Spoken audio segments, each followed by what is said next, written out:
Reciban un cordial saludo. Espero que todos se encuentren bien. Hoy vamos a comentar un poco sobre la segunda práctica del laboratorio de física 2. Se trata de el tema de la ley de Boyle, ¿verdad? Entonces, en esta ocasión, como complemento de la guía de laboratorio que está puesto en la carpeta de laboratorio en el de campus, vamos a revisar algunos detalles del equipo. Entonces, solo hay que recordar antes que la ley de Boyle es un caso particular de la ecuación de estado de los gases ideales. Esta que para una determinada masa de gas tenemos la relación entre tres variables, por ejemplo, la presión, el volumen y la temperatura. Para el caso de la ley de Boyle se trata de cuando tenemos la temperatura constante. Esto quiere decir que podríamos escribir el producto igual de la presión por el volumen igual a una constante. Y eso a su vez lo podemos expresar como una relación potencial donde Y es P y X es V, el volumen. De tal manera que podríamos asumir en general que tiene una forma Y igual KX a la N. Esto nos servirá para después poder deducir mediante una hoja de cálculo, por ejemplo, la relación que existe entre esas dos variables. Entonces, nuestro objetivo en esta ocasión vamos a tener dos. La primera que es medir las cantidades físicas que necesitamos para verificar la ley de Boyle y con ellas deducir luego la ecuación que experimentalmente nos relacione esas dos variables que estamos estudiando. Así que vamos a ocupar para ello este aparato. Bueno, tiene tres dispositivos que nos permiten medir las tres variables que debemos incluir en la ecuación de estado de los gases ideales, pero que en este caso vamos a tener una constante, que siendo esta la temperatura. Para ello, vean que el equipo tiene un cilindro graduado que es básicamente una jeringa a la cual se le ha adaptado un tornillo que puede mover este émbolo, ¿verdad? Y así poder cambiar el volumen del gas encerrado.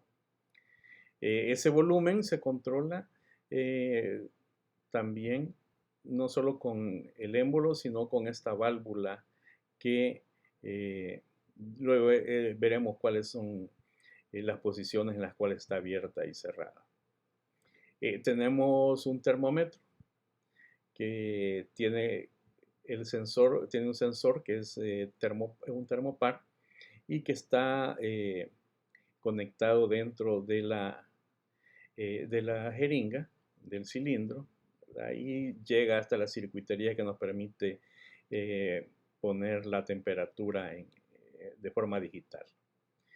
Tenemos el manómetro también, este mide la presión, ¿verdad? Vamos a irlos examinando uno por uno.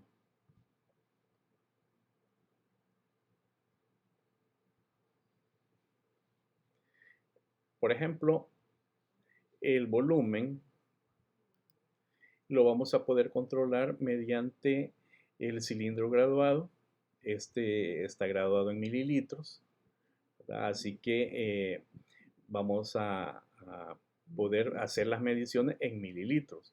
Obviamente después tendremos que cambiarlos eh, a, una, a la unidad de medida del SI.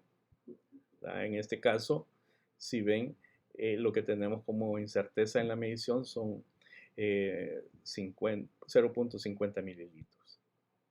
Entonces, el tornillo que mencionaba en la lámina anterior, ese lo podemos mover, ¿verdad? Y así modificar el volumen del gas.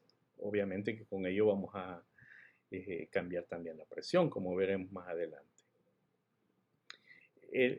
Para leerlo hay que tener un poco de cuidado porque si ven aquí en la parte inferior del cilindro no es plana. Allí resaltan, por ejemplo, el termopar. Y eso ha sido compensado con la forma también del émbolo. Entonces, para leer exactamente, aquí se pueden observar estas rayitas, que es donde hace contacto el émbolo y con las paredes del cilindro, y ahí no deja escapar el aire. Entonces, la lectura de cuántos mililitros tenemos hay que hacerla precisamente con esta línea que está aquí. Hay que ponerse en una posición de tal manera que evitemos al mínimo el error de paralaje. Muy bien, entonces el volumen lo podemos controlar así, subiendo o bajando ese émbolo, ¿verdad? Pero esto supone también que vamos a tener cierto control para que entre o no el gas que está encerrado en ese cilindro. Entonces hay una válvula que está al pie del manómetro que está conectada precisamente al cilindro, a la jeringa, y esta tiene una posición en la cual queda abierta, es decir, si está en esta posición que tenemos aquí, esta, vamos a tener ahí que hay paso del gas eh, hacia el cilindro, es decir, puede ahí estar abierta la válvula y eso nos permitiría el paso libre entre el gas que está afuera y el gas que está dentro de la jeringa. Si queremos cerrarla, cualquiera de estas dos posiciones es buena para ello. Es decir, si la cierran a la izquierda o a la derecha, da igual, ¿verdad? Tenemos siempre el mismo efecto.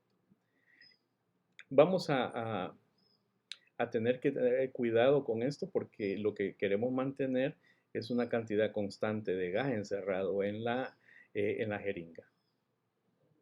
Luego, y esto que sigue es muy importante, vamos a llevar un control de temperatura, ya que el caso particular de la ley de Boyle es cuando la temperatura es constante.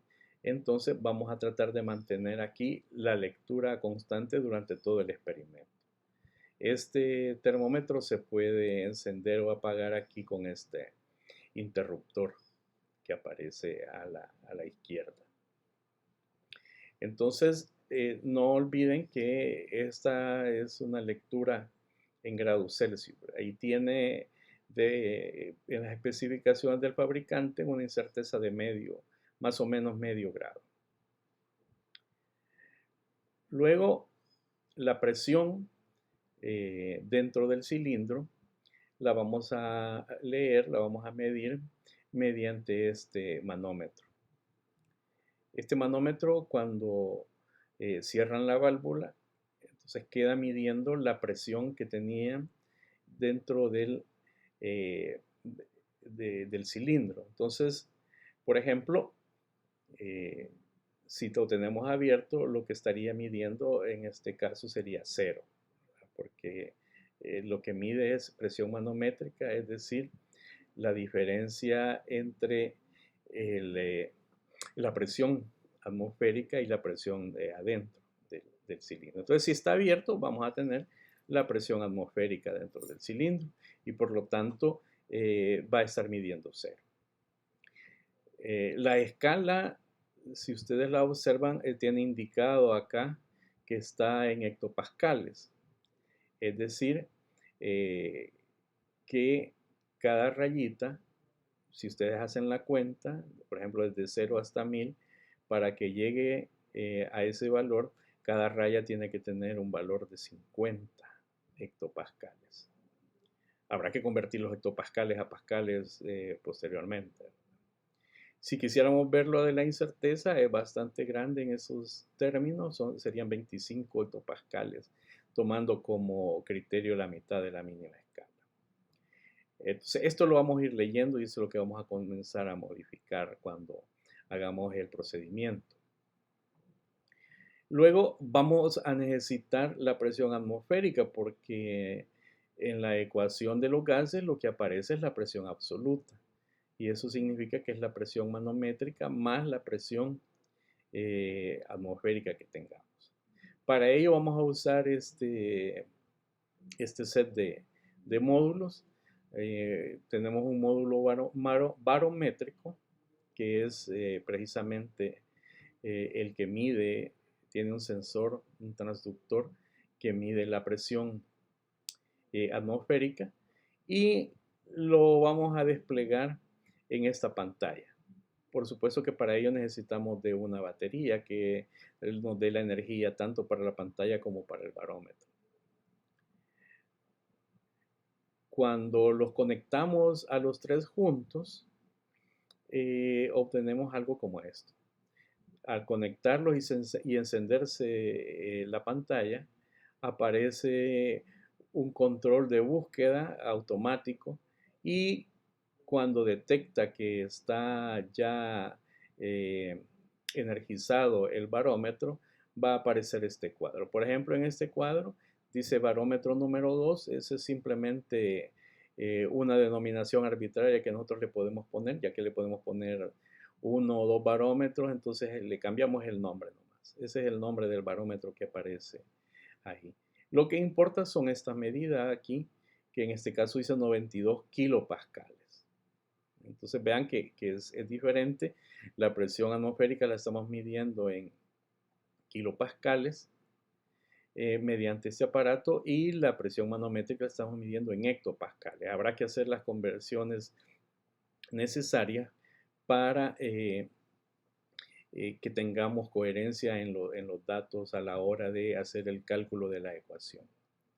Entonces, con este equipo, lo que vamos a hacer es hacer las mediciones y las vamos a organizar en una tabla, en principio, como la siguiente. Esto lo tienen en la guía, o sea, habrá de revisar la guía y ver el orden, cómo vamos a ir haciendo los pasos. Entonces aquí solo pongo qué es lo inicial que debemos de medir. Tenemos, por ejemplo, llevamos el émbolo con la válvula abierta, lo llevamos a 60 mililitros y ahí lo cerramos. Entonces, como en ese momento, aunque lo cerremos, la presión atmosférica es la misma que estaba dentro del cilindro. Entonces, la presión manométrica nos va a marcar 0, ¿verdad? Porque no habría diferencia entre la interna y la presión atmosférica. Entonces, nuestra primera medición es precisamente esa. Al poner los 60 mililitros en la jeringa o en el cilindro, la presión manométrica va a ser 0,0 y ahí la cerramos. Entonces, cerramos la válvula. Luego comenzamos a ir disminuyendo el volumen de 5 en 5 mililitros y vamos a ir tomando las lecturas. Pero en este caso hay que recordar que debemos mantener constante esta temperatura. Así que debemos hacer dos cosas por lo menos. Uno es cambiar el volumen, es decir, girar el tornillo de manera muy lenta, de tal manera que la lectura que aparezca aquí se mantenga constante. Es decir, lo que sucede es que el gas se va a calentar en la medida que nosotros le reduzcamos su volumen. Pero como estamos estudiando el caso de lo que sucede cuando la temperatura es constante, entonces tenemos que irlo haciendo despacio para que se vaya equilibrando. Si acaso lo hacen muy rápido, este termómetro nos va a indicar un aumento en la temperatura y por lo tanto vamos a tener que esperar a que se regrese la temperatura a la misma con la que iniciamos el proceso. Para ello, está aquí claro, tenemos que anotar a qué temperatura comenzamos y cuál va a ser la presión atmosférica, ¿verdad? Así que eso hay que tenerlo en cuenta. Cuando hagamos esta tabla, la temperatura que anotamos aquí, esa es la que se debe mantener cuando se lean estos valores. ¿Y qué vamos a hacer con esta tabla? Bueno, al final hay que llegar a esto. Por supuesto que para llegar a esta gráfica y a esta ecuación hay que hacer las conversiones tanto del volumen como de las presiones, ¿verdad? Tanto de la presión atmosférica como la presión manométrica, a dejarlas ambas en pascales y el volumen lo dejamos en metros cúbicos. Cuando ya tengamos eso, tendríamos una nueva tabla ya con volumen, con el volumen y la presión absoluta. Eso es lo que modificaríamos aquí, ¿verdad? En esta gráfica. En esta gráfica lo que vamos a tener es una presión absoluta en pascales y un volumen en metros cúbicos. Luego, al graficarlos, vamos a ajustarle una ecuación potencial. Esto está indicado en la guía, entonces, es decir, esto es lo que vamos a hacer en el laboratorio y esto es lo que van a hacer ustedes en su casa para el reporte. Luego vamos a analizar, hay ciertas preguntas en la guía, ¿verdad? Respecto al significado de estos valores que obtenemos, tanto del valor de K como del exponente que tenemos aquí.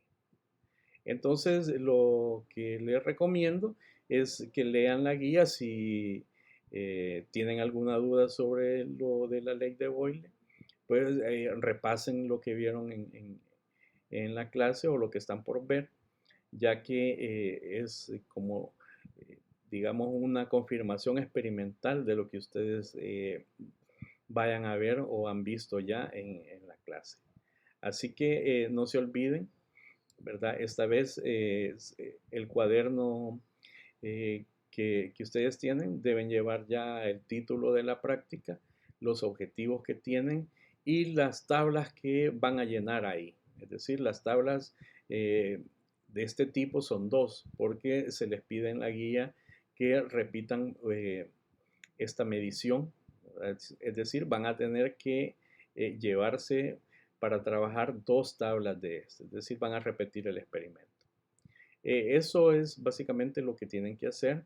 Digo, recomiendo que lean la guía para que vean qué es lo que se les está pidiendo, que se les va a pedir, para que vayan previendo qué es lo que no se les debe olvidar de medir, qué detalles deben observar. Entonces, nos vemos la próxima semana, que es, o bueno, en la semana que a ustedes les toque, dependiendo en qué momento estén viendo estas indicaciones, ¿verdad? Acuérdense de asistir puntualmente, ya que el tiempo es corto debido a que tenemos más grupos que atender por las restricciones debido al COVID.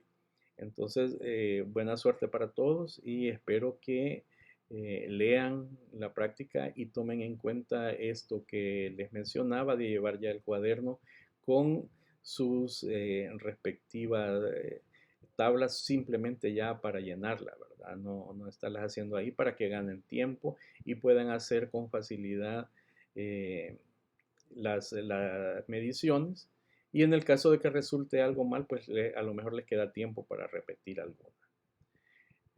Bueno, eso es todo. También busquen en la carpeta de laboratorio las indicaciones de, de lo que deben hacer en el cuaderno después de estas mediciones y las ponderaciones para las calificaciones. Okay, un saludo a todos de nuevo.